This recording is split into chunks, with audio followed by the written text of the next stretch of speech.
அனைவருக்கும் வணக்கம். ஜோதிடர் சந்திரன் பரமத்திவேலிலிருந்து பேசுகிற நண்பர்களை, தமிழ் புத்தாண்டு அதாவது ஏப்ரல் 14/4/2026 சித்திரை 1 பிறக்கிறது. தமிழ் வருடம். நம்மளோட தமிழ் வருடம் பிறகு தமிழோட கலாச்சாரம், தமிழோட பண்பாடுகள் மிக உயர்ந்த ஒரு நிலையில் உலகமுல்லாம் இருக்கிறது என்ற ஒரு கருத்தை முன்வைக்கிறேன்.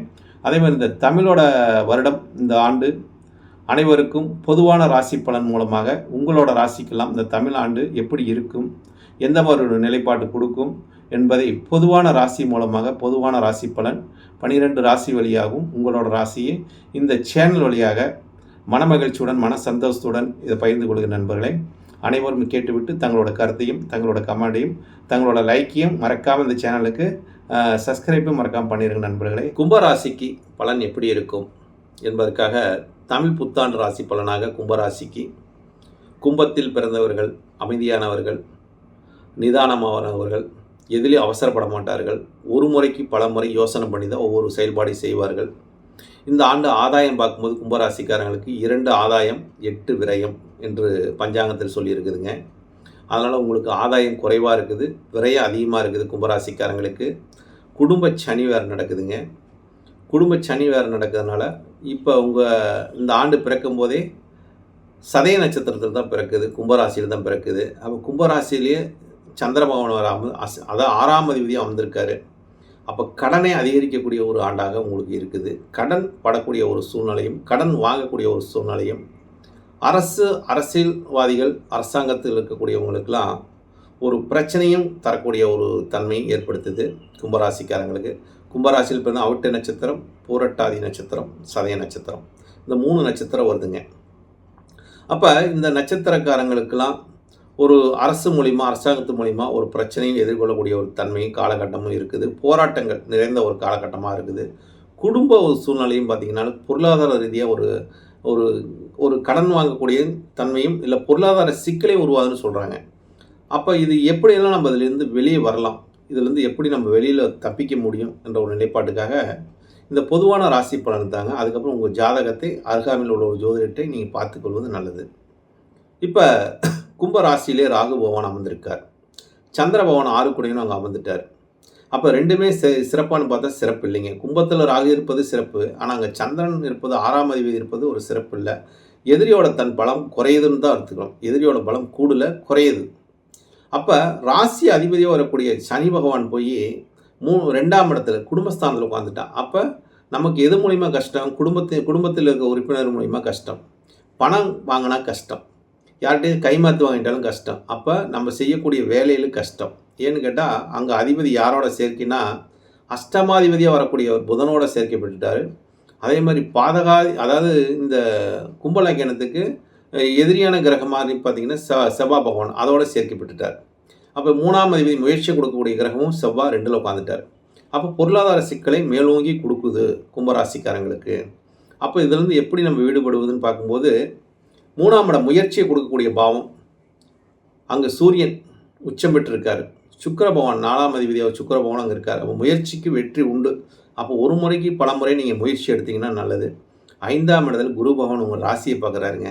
அப்போ குரு பார்க்கும்போது உங்களுக்கு ஒரு சுப நிகழ்வையும் சுபத்தன்மையும், யார்கிட்ட எப்படி போகணும், எப்படி பேசணும், எங்கே கடன் வாங்கலாம், எங்கே வாங்கக்கூடாது, இவங்ககிட்ட வாங்கினா கம்மியாக வட்டி கொடுப்பானா, அவங்ககிட்ட வாங்கினா வட்டி கம்மியாக கொடுப்பானா அப்படின்னு ஒரு ஆலோசனை பண்ணி நீங்கள் செய்யும்போது அந்த வட்டி விகிதங்களையும் குறைச்சக்கூடிய தன்மை உண்டு. ஆனால் கடன் கிடைக்கக்கூடிய தன்மையெல்லாம் உண்டுங்க. கடன் கொடுத்துருவாங்க. இருந்தாலும் அது யார்கிட்ட வாங்கலான்னு ஒரு ஆலோசனை பண்ணி தான் நீங்கள் செய்வீங்க. அது குரு பகவான் உங்களுக்கு வழிகாட்டுவார். 7ஆம் இடத்துல கேது இருக்குனால ஒரு சிக்கலையும் கொடுத்துருவார். அதாவது இந்த காலகட்டத்தில் இப்போ அரசியல் எலெக்ஷன் வேறு நடக்குதுங்க.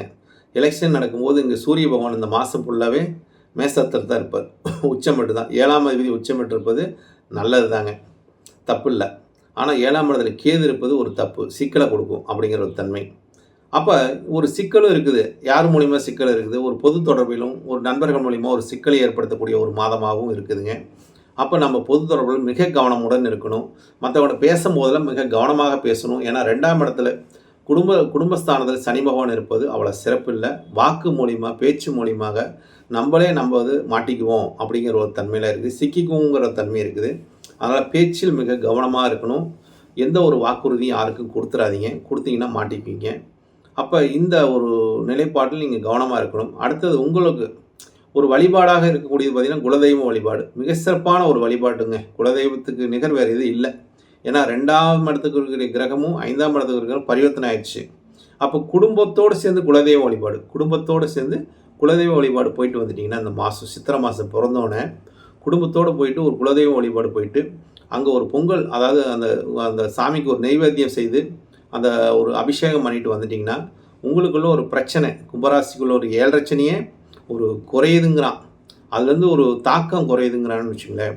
அப்போ கும்பராசிக்காரங்களும் குடும்பத்தோடு போயிட்டு ஒரு அம்மனுக்கு, அது உங்களோட குலதெய்வத்துக்கு போயிட்டு அந்த தெய்வத்துக்கு உண்டான ஒரு நெய்வேத்தியம், பிடிச்சத நெய்வேத்தியம் வாங்கிட்டு ஒரு வஸ்திரம் கூட வாங்கி படைச்சிருங்க. அப்போ குலதெய்வ வழிபாடும் அதை செஞ்சுட்டு வருவது உங்களுக்கு பிரச்சனையிலேருந்து மேலோங்கி இருக்கும். அதே மாதிரி விரயங்கள் அதிகமாக இருக்கிறதுனால இதை நீங்கள் செஞ்சுட்டு வர வர உங்களுக்கு நன்மையை தருதுங்க. அடுத்தது பாக்கியமாக இருக்கக்கூடிய தெய்வம் எதுன்னு பார்த்தீங்கன்னா 9ஆம் இடம். இஷ்ட தெய்வத்தை குறிக்கிறது 9ஆம் இடம். அந்த தெய்வம் பார்த்தீங்கன்னா 3ஆம் இடம் சூரியனோட தான் சேர்க்கை பெற்றிருக்குது. சுக்கரன் தான். அப்போ பெண் தெய்வம் தான் காட்டுதுன்னு வச்சுங்களேன். அப்போ பெண் தெய்வ வழிபாடு மேலோங்கி செய்வது நல்லது. பெண் தெய்வ வழிபாடு மூலியமாக உங்களுக்கு பாக்கியங்களை கொடுக்குதுன்னு சொல்லுது ஜாதகம். அப்போ இதை நீங்கள் செஞ்சுட்டு வர வர உங்களுக்குள்ள விரய செலவுகள் அது சுப விரயமாக மாற்றி நன்மை அளிக்குங்க. அதை மிக கவனமாக நீங்கள் அதை செஞ்சுட்டு வருவது நல்லது. குடும்ப உறவோட போயிட்டு குலதெய்வத்துக்கு போட்டு வாங்க. இஷ்ட தெய்வம் கூட நீங்கள் தனியாக போயிட்டு வழிபட்டு வரலாம். ஆனால் குலதெய்வத்துக்கு போகும்போது குடும்பத்தோடு போயிட்டு வந்தீங்கன்னா நன்மைகள் உண்டாகும். இந்த ஆண்டு பிறக்கும் போதே உங்களுக்கு சகல சௌபாகியங்களையும் கொடுக்க வேண்டும் என்பது ஒரு உண்டான ஒரு வழிபாடு குலதெய்வம் தான். அந்த குலதெய்வத்தை வழிபாட்டு வருங்கள், சகல சௌபாகியங்களும் ஏற்படுத்தி கொடுக்கும். மீனராசியோட ராசி பலன் எப்படி இருக்கும் அப்படின்னு பார்த்தா, மீனராசிக்காரங்களுக்கு ஜென்மச்சனி நடக்குதுங்க அப்படின்னு சொல்லியிருக்காங்க. நான் ஏற்கனவே இந்த மாத ராசி பலன்லாம் தமிழ் மாத ராசி பலன் தான் சொல்லிட்டு வந்துட்டுருக்கிறேன். மீனராசிக்காரங்களுக்கு தொழில் நிலை நல்லாயிருக்கும் என்ற ஒரு கருத்தை முன் வச்சிட்ருக்கிறேன். அதே மாதிரி பொருளாதார நிலையம் அவங்களுக்கு நல்லா இருக்குன்னு சொல்லிட்டு இருந்திருக்கிறேன்.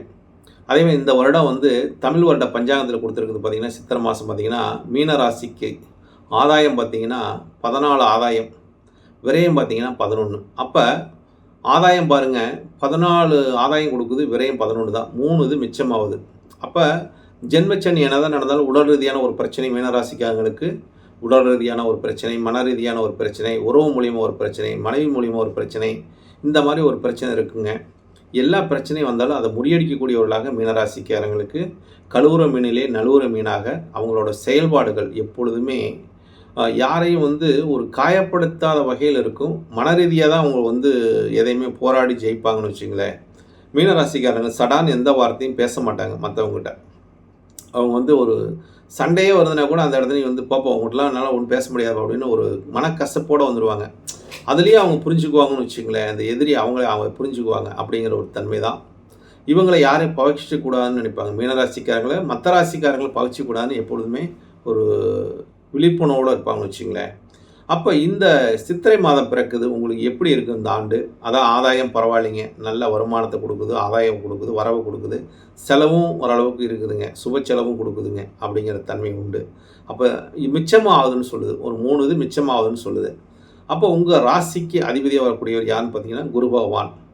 உங்கள் ராசியிலே சனி பகவான், இப்போ செவ்வாய் பகவான், புதன் பகவான், 3 கிரகம் அங்கே இருக்குதுங்க.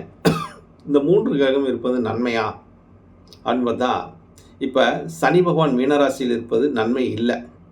இது வந்ததுலேருந்தே பிரச்சனை. யாருக்கு பிரச்சனை? மீனராசிங்கிறதே ஒரு கடல் சார்ந்த பிரச்சனை. கடல் வழியில் இருக்கக்கூடிய ஒரு வர்த்தகமே பிரச்சனையாக இருக்குது இப்போ. அப்படிங்கிற ஒரு தன்மை நமக்கு மேலோங்கி பார்த்துட்டு இருக்கிறோம். செவ்வாய்ங்கிறது அங்கே சண்டையிடக்கூடிய கிரகம். செவ்வாய் சனி சேர்ந்தால் யுத்தம் நடக்கும்னு சொல்கிறான்.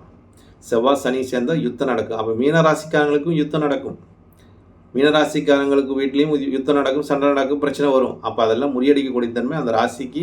ராசி அதிபதி எப்படி இருக்கார்? இப்போ இதுதான் முக்கியம். இதெல்லாம் நடக்கும். இதுக்கடுத்து ராசி அதிபதி எப்படி இருக்கான்னு பார்த்தீங்கன்னா 4 போய் உட்காந்துட்டார். அடுத்தது 5ஆம் இடத்துக்கு போக போகிறார். ராசி அதிபதி 4 உட்காந்துருக்காரு. அடுத்து 5ஆம் இடத்துக்கு எப்போ போகிறாரு பார்த்தீங்கன்னா, இந்த மாதமே 26ஆம் தேதி போகிறார். அதாவது 26ஆம் தேதி குரு பகவான் போகிறாருன்னு வச்சுங்களேன். எங்கே போகிறாரு? கடகராசிக்கு போகிறாரு. கடகராசிக்கு குரு பகவான் போகும்போது நன்மை அளிக்கிறாருன்னு வச்சுங்களேன். கடகராசிக்கு 26/5/2026 அன்றைக்கி பகல் 11 மணிக்கு 7 நிமிஷத்துக்கு கடகராசியில் போய் சஞ்சாரம் செய்ய போகிறார். அதாவது வைகாசி 12ஆம் தேதி. சித்திரை மாதத்துக்கு அடுத்தது வைகாசி மாதத்தில் போகிறாரு.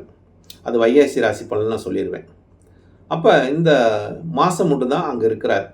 அதே மாதிரி புதனோட பரிவர்த்தனையில் இருக்காருங்க. குரு பகவான் வந்து புதனோட பரிவர்த்தனை இருக்கார். இருந்தாலும் குரு பகவான் தொழில்ஸ்தானத்தை பார்க்குறார். அந்த தொழில்ஸ்தானத்தை பார்க்கறது ஒரு சிறப்புங்க. அப்போ தொழில் மீனராசிக்காரங்களுக்கும் நல்லாயிருக்கும். சித்திரை மாதமும் தொழில் ஸ்தானம் ஒன்றும் பிரச்சனை இல்லைங்க. அடுத்தது வந்து பார்க்கும்போது உங்களுக்கு 2ஆம் இடத்துல பார்த்தீங்கன்னா சூரியன் சுக்கிரன் சேர்க்கை. அப்போ பொருளாதாரத்தை குறிக்கக்கூடிய இடம் 2ஆம் இடம், குடும்பஸ்தானத்தை குறிக்கக்கூடிய இடம் 2ஆம் இடம். இந்த இடத்துல சூரியன் வந்து 6ஆம் அதிபதியும் சுக்கிரன் வந்து 8ஆம் அதிபதியும் வரான்.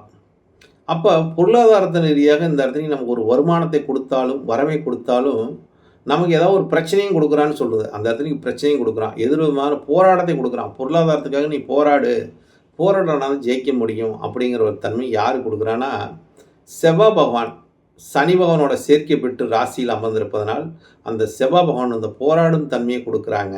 அப்போ மீனராசிக்காரங்கள் விழிப்புணர்வோடு இருந்து போராடிக்கிட்டே இருந்தால் ஜெயிக்கலாம். இல்லாட்டி நம்ம அசால்ட்டாக இருந்தோம்னா நம்மளை வந்து முழுகடிச்சிருவாங்க அப்படிங்கிற ஒரு தன்மை இருக்குது. அப்போ உங்கள் ராசி அதிபதி கேந்திரத்தில் போய் இருந்தது ஒரு பலம், பரிவர்த்தனையாக இருப்பது ஒரு பலம். 2ஆம் இடத்துல அசுப கிரகங்கள் சேர்க்கப்பட்டிருந்தாலும் அந்த கிரகத்தை வந்து ஒரு முறியடிக்கக்கூடிய தன்மையாக செவ்வாய் பகவானும் சனி பகவானும் உங்கள் ராசியிலே அமர்ந்திருப்பதனால அந்த போராடக்கூடிய வல்லமையும் கொடுக்குறாங்க. 3ஆம் அதிபதி 2இல் இருந்தாலும் முயற்சிக்கு ஒரு தடையும் ஒரு தோல்வியும் வந்தாலும் முயற்சி பிறகு வெற்றி பெறக்கூடிய தன்மையும் குரு பகவானோட ஒரு பார்வை உங்களுக்கு வந்து அதாவது 8ஆம் இடத்தையும் பார்க்குறாரு, அதுக்கடுத்து தொழில்ஸ்தானத்தை பார்க்குறாரு, அதுக்கடுத்து விரயஸ்தானத்தை பார்க்குறாரு. அப்போ சுப விரயமாக மாறக்கூடிய தன்மை. ஏன்னா 12ஆம் இடத்தை உங்கள் ராசி அதிபதி பார்ப்பது ஒரு சுப விரயமாக, அந்த விரயம் வந்து அனாம செலவாகாது, சுப விரயமாக இருக்கும். 8ஆம் இடத்தை பார்க்கறனால ஒரு அசிங்கம் அவமானம் வந்தால் கூட அதுலேருந்து நீங்கள் தப்பிச்சுக்கலாம், அதுலேருந்து பெருசாக உங்களுக்கு பாதிப்பு வராது அப்படிங்கிற ஒரு தன்மை அந்த குருவோட பார்வை உங்களுக்கு சொல்லுது. அப்போ இந்த ஆண்டு விரயம்னு பார்க்கும்போது உங்களுக்கு குறைவு தான், ஆதாயம் அதிகம். அப்போ மிச்சமாகுதுன்னு சொல்லுது. இந்த ஆண்டு சித்திரை மாதம் உங்களுக்கு மிச்சமாகுது. ஆண்டு பலனும் உங்களுக்கு நல்லா இருக்குது.